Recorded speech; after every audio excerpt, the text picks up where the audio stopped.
Good morning, everyone. Kay here on my homestead in Tennessee. And today I'm going to share my seedlings with you and show you what worked well, what didn't work well, what completely bombed, the materials I used, the seeds I planted, and more. So please stay with me.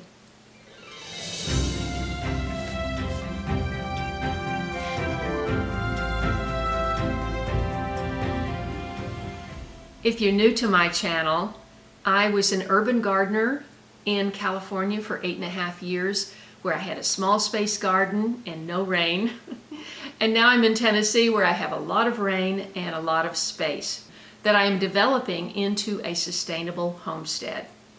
If you're interested in that, I hope you will consider subscribing. Hit the bell for notifications, scroll down and click all so you won't miss an upload. Well, today I have in front of me a tray of 50, actually I just discovered a double there. There's 51 seedlings of Egyptian spinach. Now it's not really spinach, we call it that. These are seeds that were given to me by my friend Jack Davis in Phoenix. I have a whole playlist of gardens that I toured in Phoenix over the past 5 years, and I hope you'll check out that playlist. I'll put the link right up there. But Egyptian spinach may or may not be something that grows well here. I mean, it loves heat, loves sun. I've got both of those. We'll see. But the leaves are very nutritious. Jack came to visit me in California and she cooked a stew with these leaves, and I'll put that link up there also. That was delicious. Now, I had a few fails, particularly brassicas. I started in January, you may have seen that video, and I had whole trays that just did not germinate. Now, I've been told by 2 locals that brassicas do better in the fall here. I don't know what that's got to do with starting seeds inside. Nothing, because you've always got about the same temperature in your house. So I don't think that I think it was a watering issue. I got the dirt too wet, maybe the seeds rotted. I just don't know what happened. But I started again. I did another tray and I got a few, but not many. So at that point I had to move on. So now I have trays all over the place in various stages. If you have a small space, just start some seeds in a window. If you can get a grow light or make a grow light, you can make them very inexpensively. You can get the light right down over the tray and the stems will be shorter and stronger. And they don't get leggy and have less chance of just toppling over before they get strong. Also, you can use a fan.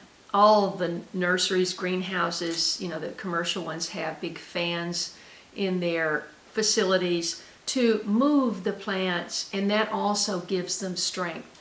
So I have a little fan, I'll show you, that I bought for, sporting events when you just have to get you're burning up and you just have to get some air on your face. And I thought maybe I could just set that up right beside the tray, and it's just a little bit of air moving them, And also I set up, I have trays everywhere. I have trays in my front window.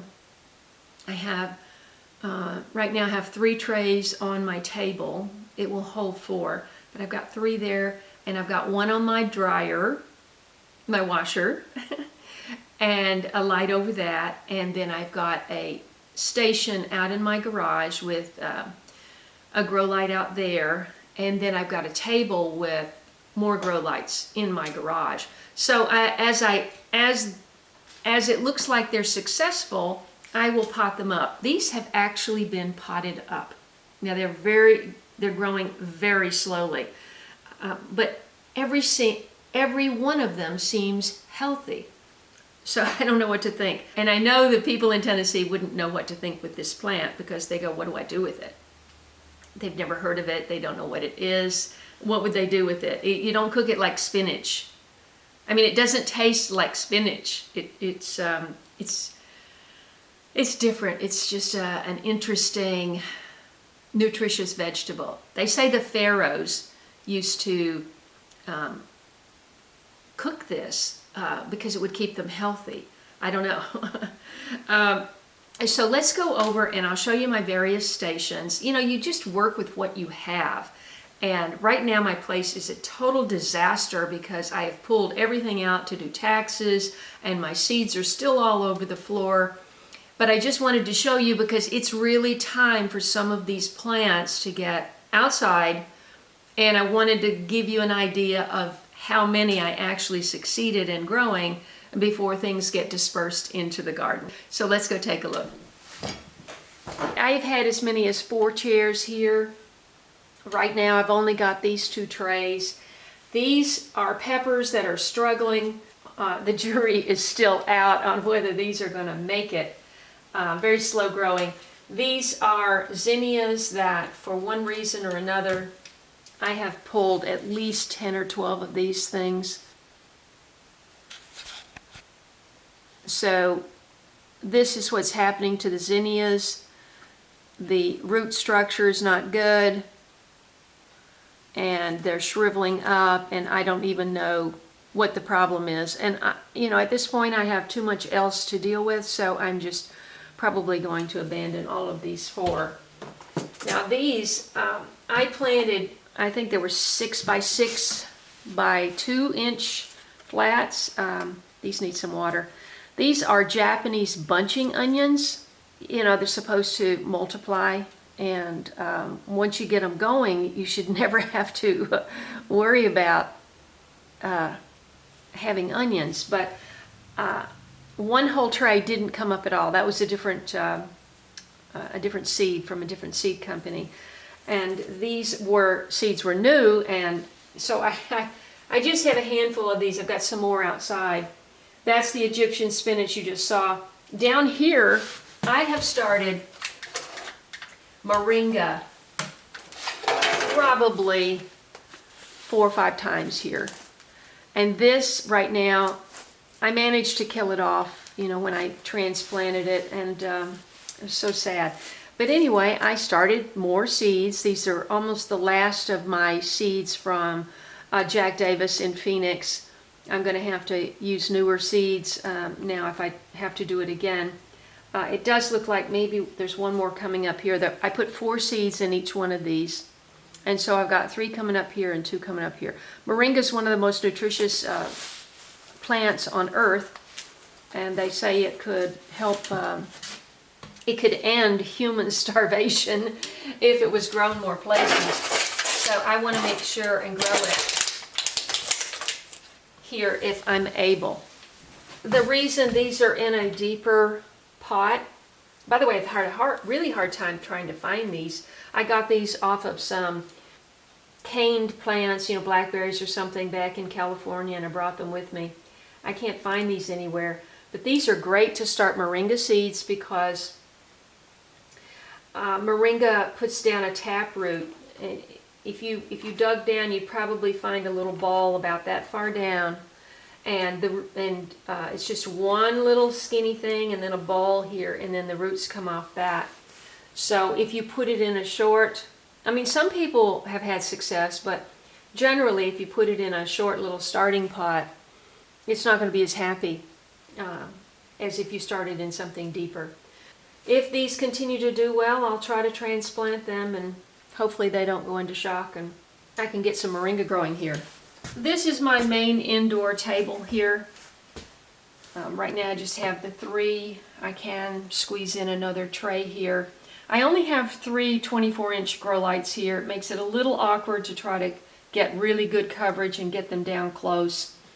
This is the tray that completely bombed. On my live stream on Tuesday I discussed this. I was told that marigold seeds only last for 3 to 5 years, and these were older than that. And I had an entire tray of marigolds because deer don't like marigolds, and you know, if you've been following me, that I have a real problem with deer here. So what I'm going to do is just reuse this soil and put some other seeds in here. Although now I see some mold growing. I should have just gone ahead and taken off the dome. They say to take the domes off when you have at least 40 to 50% germination. So I went ahead and took this one off. I had, most of these had germinated, and this whole center section had not. And so I kept leaving the dome on, but yesterday I was encouraged to take it off. These are all cucurbits. They're watermelon, melon, and cucumber. So I'm going to lower these lights, and of course I'm going to put some seeds in here. And very soon I'm going to have to divide these because I put 4 seeds in each one of these 2 by 2 inch containers. These are from Bootstrap Farmer, by the way. They have some really nice quality trays. All of these are from Bootstrap. This is a 50 cell tray. That's a 1 unit with the uniform tray that it goes into. Same here. But this is different. It has the individual 2-inch reusable cups, and they sit in another tray. There are 2 trays here actually. They sit in their own tray, and then there's a water capture tray underneath that.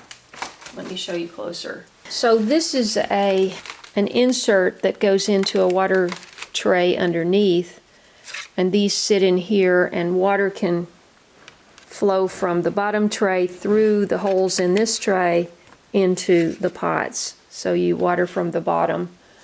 This tray also has holes in the bottom of each one of these cells. The thing to note about these trays is you really should plant all the same species of plant so that the germination rate is very similar. But I have at least 40 varieties of tomatoes in here.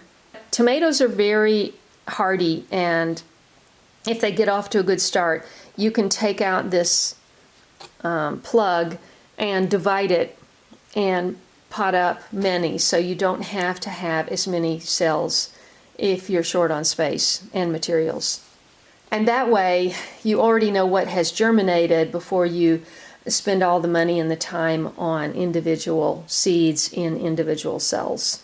So utilize your laundry. That's what I did. This is right off of my dining area where I have all of my setup, and I was able to hang 1 more light in here, and I can raise this up and put 2 trays here, and I have done that.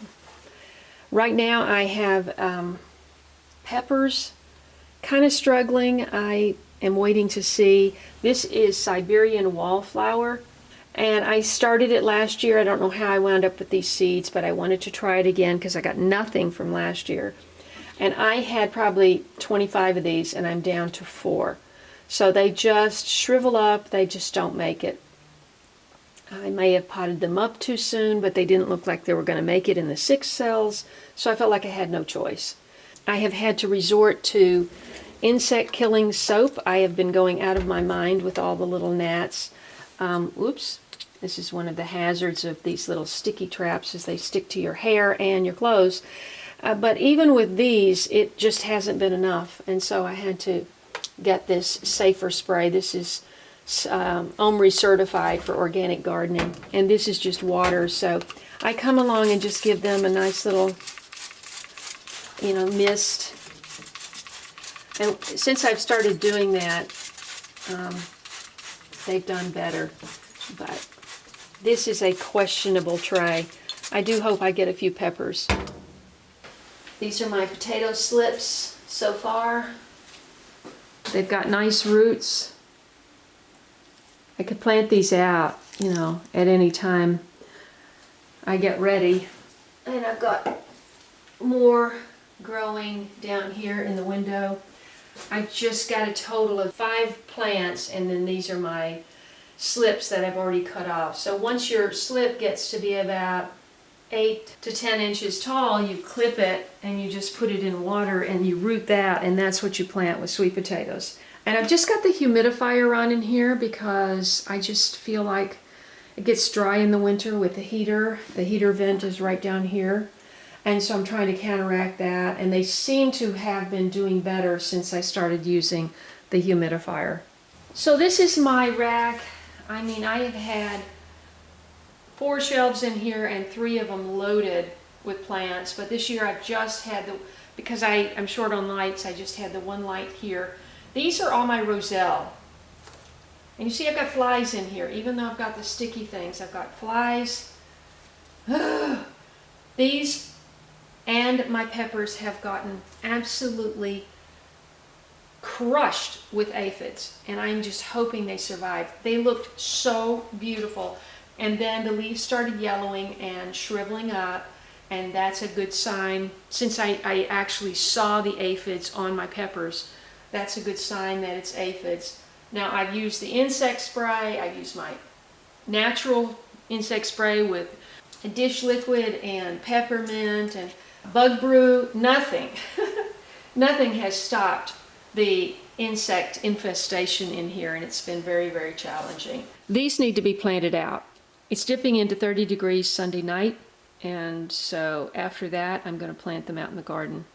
I have had them out in the sun. I brought them back in because we had some wind and rain yesterday. These are 4 peppers, sweet peppers, that were given to me by Daryl, and this is my cranberry hibiscus. I have a total of 3 of those from seeds from my plants from last year. Okay, so this is my setup in the garage, and I had a whole bunch of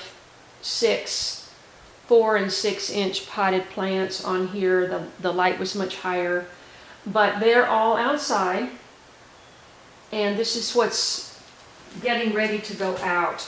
These are peppers. There's a few here that look good. These are calendula. These are zinnias, the ones that survived. And I've actually got a handful of cabbages here. Here are 2 more of my cranberry hibiscus. I've got cosmos, and I've got artichoke. Oh, what else? And borage and celery.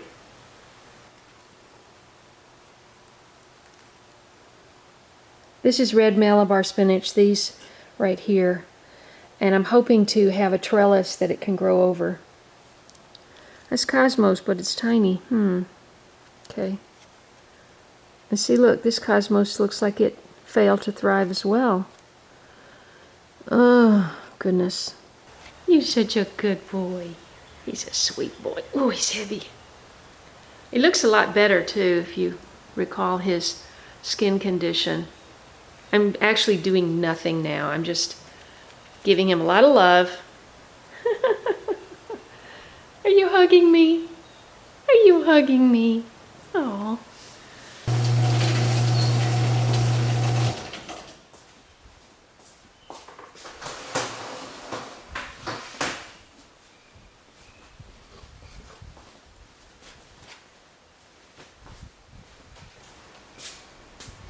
That wind is a little strong, so I think I'm just going to take those 2 out for now.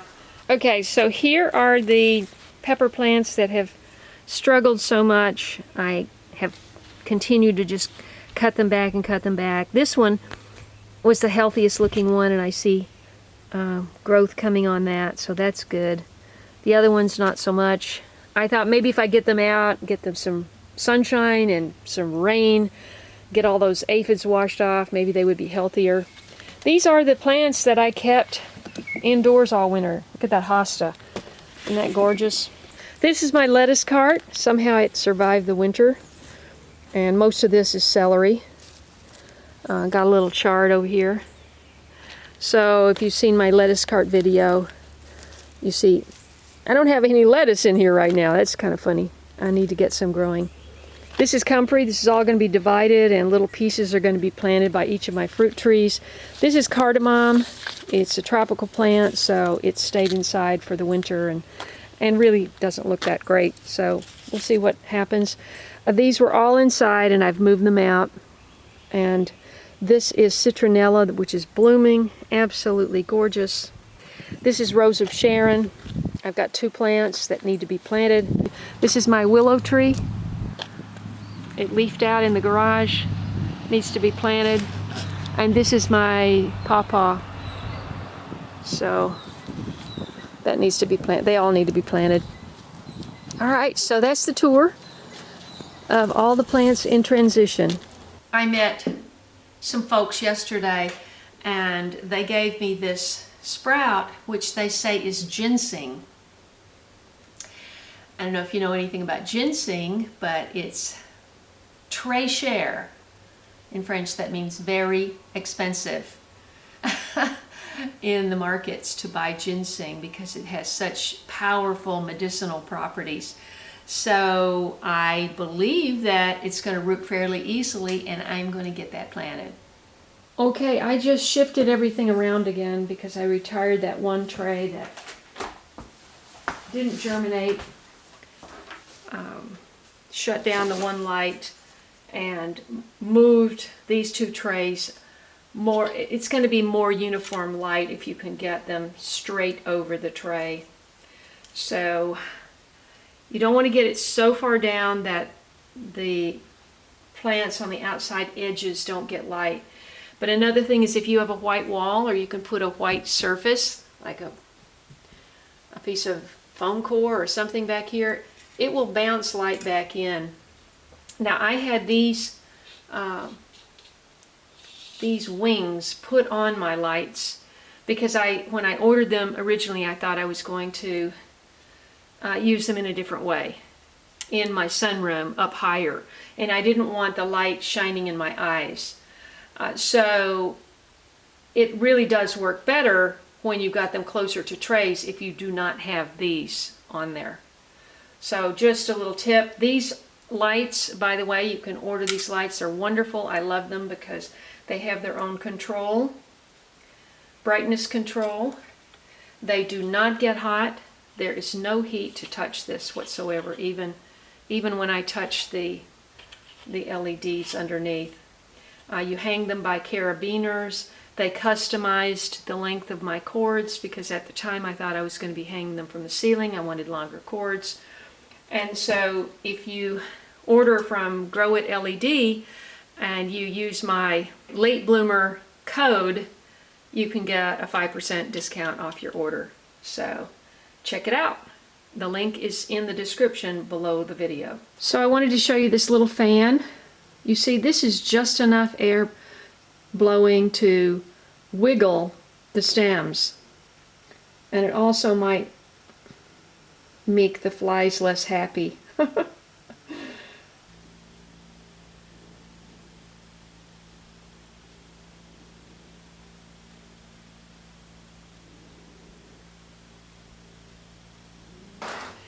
So I probably had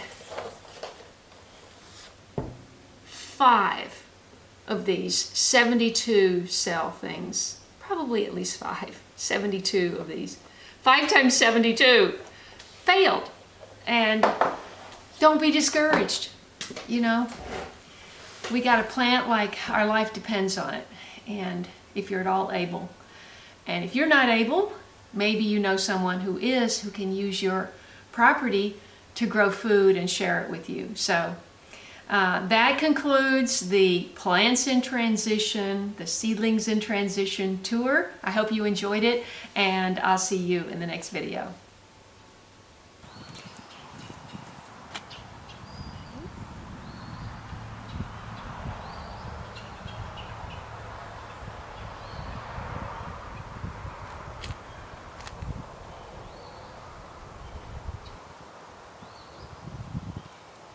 Ooh, you're shedding.